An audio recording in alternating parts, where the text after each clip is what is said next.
Assalamualaikum warahmatullahi wabarakatuh. Salam sejahtera bagi kita semua. Halo, jumpa lagi dengan saya. Hari ini akan dibahas tentang analisis laporan keuangan dengan pendekatan rasio. Rasio keuangan digunakan untuk menilai kesehatan finansial perusahaan. Mari kita mulai dengan memahami apa itu rasio keuangan dan mengapa penting dalam dunia bisnis. Analisis rasio keuangan adalah metode kunci untuk mengevaluasi performa keuangan perusahaan. Melalui pendekatan ini, kita dapat melihat efisiensi operasional, tingkat profitabilitas, dan stabilitas keuangan perusahaan. Rasio memberi kita gambaran lebih dalam terhadap kondisi bisnis. Dalam dunia manajemen keuangan, rasio keuangan menjadi jembatan untuk memahami bagaimana perusahaan mengelola aset, kewajiban, dan ekuitas.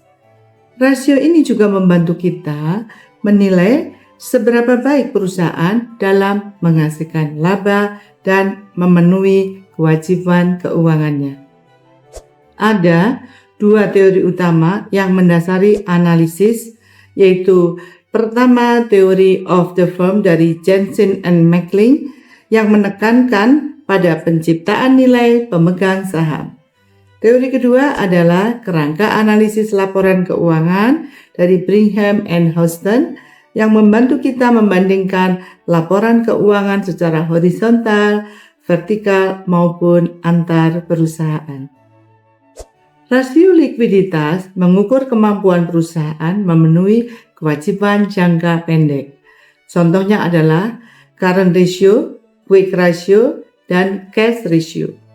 Dengan current ratio sebesar 2, artinya perusahaan memiliki 2 kali aset lancar dibandingkan kewajiban lancarnya. Hal ini menunjukkan perusahaan tergolong liquid. Rasio solvabilitas menggambarkan struktur pembiayaan perusahaan. Apakah lebih banyak dibiayai oleh utang atau modal sendiri? Misalnya debt to equity ratio atau DER sebesar 1,5, artinya setiap Rp1 ekuitas didukung oleh Rp1,5 utang. Hal ini penting untuk menilai risiko finansial jangka panjang perusahaan. Rasio profitabilitas menunjukkan seberapa efektif perusahaan menghasilkan laba. Kita bisa menggunakan net profit margin, gross profit margin, return on asset, return on equity, dan return on investment. Sebagai contoh, NPM 5% menunjukkan bahwa dari setiap Rp100 penjualan, perusahaan mendapatkan Rp5 laba bersih. Rasio aktivitas mengukur efisiensi penggunaan aset perusahaan. Misalnya, total asset turnover atau TATO sebesar 3 menunjukkan bahwa Rp1 aset menghasilkan Rp3 penjualan. Hal ini membantu kita melihat seberapa produktif aset dalam menciptakan pendapatan.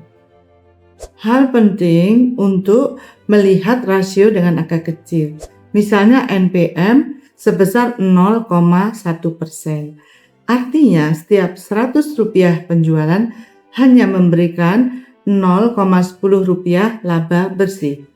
Rasio ini seringkali diabaikan, padahal mencerminkan margin yang sangat tipis dan perlu peningkatan efisiensi. Rasio keuangan merupakan cerminan strategi dan efisiensi perusahaan. Mahasiswa perlu teliti dalam membaca dan menafsirkan angka, serta memahami bahwa analisis rasio adalah kompetensi penting dalam karier bisnis dan keuangan. Referensi yang saya sampaikan pada video kali ini termasuk di dalamnya adalah buku dari Brigham dan Houston, dapat dibaca untuk memberikan pemahaman yang lebih mendalam tentang analisis laporan keuangan melalui pendekatan rasio. Terima kasih sudah menyimak. Sampai jumpa di video selanjutnya. Semoga bermanfaat. Wassalamualaikum warahmatullahi wabarakatuh. Semoga Tuhan memberkati. Bye.